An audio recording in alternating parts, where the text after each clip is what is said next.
Health सही तो life सही। आज के भाग में प्रोटीन प्रोटीन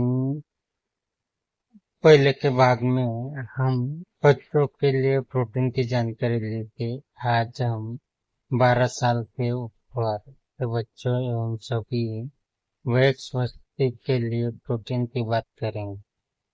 लेकिन उससे पहले हम प्रोटीन के प्रकार व कितने प्रकार के हैं तथा ये प्रोटीन कहाँ से प्राप्त होते हैं ये जानते हैं।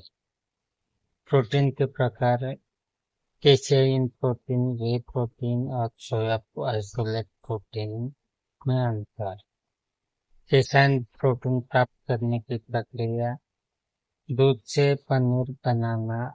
जब दूध को पनीर काटे चीज बनाने के लिए जमाया जाता है तो दूध का ठोस हिस्सा कर्ड और तरल हिस्सा वे अलग हो जाते हैं। कर्ड में केसेइन प्रोटीन होता है। केसेइन का पृथक्करण दूध को रेनिन एंजाइम या किसी अन्य अम्ल के साथ जमाकर ठोस कर्ड को तरल से अलग किया जाता है। इस कर्ड को फिर से धोकर और सुखाकर केसेइन प्रोटीन पाउडर में परिवर्तित किया जाता है। केसेइन को सुखाकर और फिर पाउडर में बदलकर इसे विभिन्न प्रोटीन सप्लीमेंट्स में उपयोग किया जाता है। केसेइन प्रोटीन के स्रोत दूध है, जैसे कि गाय का दूध, भैंस का दूध, बकरी का दूध और अन्य डेयरी दूधों में केसेइन प्रोटीन होता है। विभिन्न प्रकार के पनीर जैसे कट्टू, कॉटेज चीज, पनीर और हार्ड चीज में भी केसेइन प्रोटीन पाया जाता है। दही और योगर्ट में भी केसेइन प्रोटीन होता है क्योंकि ये दूध से बने होते हैं। दूध से बने अन्य उत्पाद जैसे दूध पाउडर, क्रीम और अन्य दूध आधारित उत्पादों में केसेइन प्रोटीन होता है। केसेइन प्रोटीन का मुख्य स्रोत दूध और उससे बने उत्पाद है। यह प्रोटीन धीरे धीरे पचता है और शरीर में धीरे धीरे अमीनो एसिड रिलीज करता है, जिससे यह मांसपेशियों की मरम्मत और रात के समय प्रोटीन सप्लाई के लिए आदर्श बनता है। केसेइन प्रोटीन के सेवन से लंबे समय तक एनाबॉलिक स्थिति बनाए रखने में मदद मिलती है। अब हम वे प्रोटीन की बात करते हैं। वे प्रोटीन दूध से प्राप्त होता है और पनीर बनाने की प्रक्रिया के दौरान उत्पन्न होता है। पाचन की गति की अगर बात करें तो वे प्रोटीन तेजी से पचता है। इसी गुण की वजह से इसे व्यायाम के बाद और सुबह के नाश्ते के लिए आदर्श प्रोटीन माना जाता है। एमिनो एसिड प्रोफाइल की अगर बात करें तो इसमें भी सभी आवश्यक एमिनो एसिड शामिल होते हैं जो उच्च गुणवत्ता वाला प्रोटीन बनाते हैं। वे प्रोटीन का पचन समय 1 से 2 घंटे है, जिससे ये तुरंत ऊर्जा और मांसपेशियों की मरम्मत के लिए उपयुक्त है। मांसपेशियों की तेजी से मरम्मत और वृद्धि के लिए व्यायाम के तुरंत बाद उपयोग किया जाता है। वे प्रोटीन हल्का और आसानी से घुलने वाला होता है, जिससे इसे शेक और स्मूदी में मिलाना आसान होता है।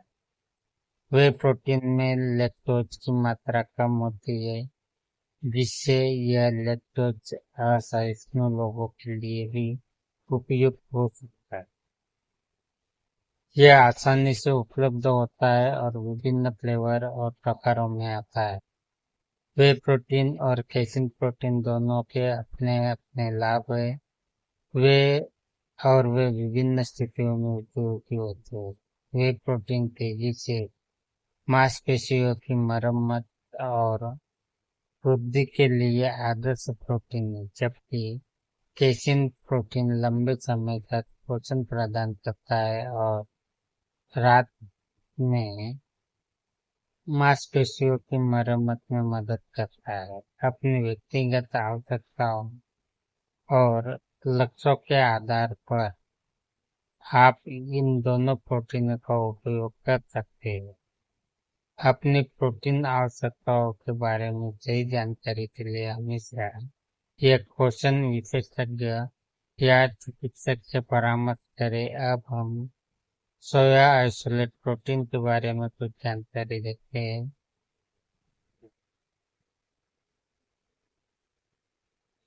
सोया आइसोलेट प्रोटीन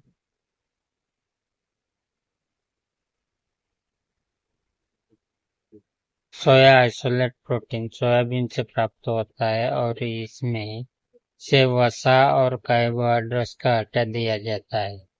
पाचन की गति की बात करें तो ये सोया आइसोलेट प्रोटीन मध्यम गति से पचता है। इसमें सभी आवश्यक अमीनो एसिड होते हैं, लेकिन विशेष रूप से अर्जिनिन और ग्लूटामिन की उच्च मात्रा होती है। सोया आइसोलेट प्रोटीन में फाइटो एस्ट्रोजन होते हैं जो हार्मोनल संतुलन को प्रभावित कर सकते हैं।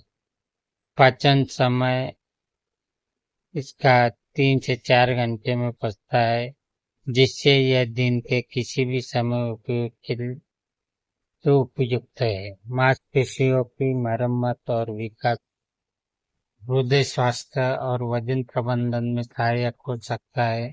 स्वाद और बनावट इसका स्वाद हल्का और आसानी से घुलने वाला, लेकिन इसमें हल्का सोयाबीन का स्वाद हो सकता है। लैक्टोज मुक्त, जिससे ये लैक्टोज असहिष्णु लोगों के लिए उपयुक्त है और यह आसानी से उपलब्ध हो और विभिन्न फ्लेवर में आता है। सोया आइसोलेट प्रोटीन और कैसीन प्रोटीन और वे प्रोटीन तीनों के अपने अपने लाभ है और विभिन्न स्थितियों में उपयोग होते हैं। सोया आइसोलेट प्रोटीन लैक्टोज असहिष्णु लोगों के लिए उपयुक्त है और इसमें फाइटो एस्ट्रोजन होते हैं, जबकि कैसीन प्रोटीन लंबे समय तक पोषण प्रदान करता है और रात में मांसपेशियों की मरम्मत में मदद करता है। अपनी व्यक्तिगत आवश्यकताओं और लक्ष्यों के आधार पर आप इनमें से किसी भी प्रोटीन का उपयोग कर सकते हैं।